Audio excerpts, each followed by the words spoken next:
Hi, I'm Becky Streepy from Glue and Glitter, and today we're just gonna roast up some sweet potatoes.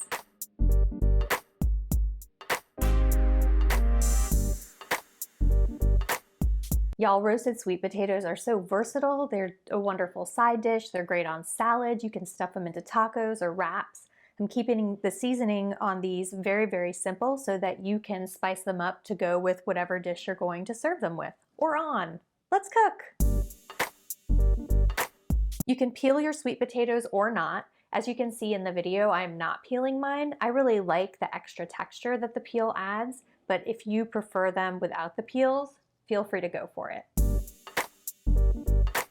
Start with one medium sweet potato that you've cut into 1/2-inch pieces. It's gonna be about 2 cups of sweet potato total. Add those pieces to a medium bowl and then add a tablespoon of olive oil, a 1/4 teaspoon of salt, and toss those together to coat them evenly. Transfer your sweet potato cubes to a lined baking sheet, and then you're gonna roast those for 30 minutes at 425. Like I said, these make a great side dish, but I especially love to serve them over a salad. They're really great in like a kale salad with lentils and quinoa or any kind of green salad.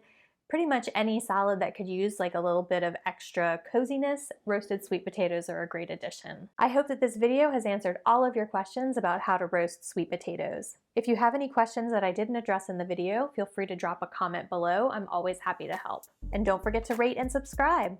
Happy cooking!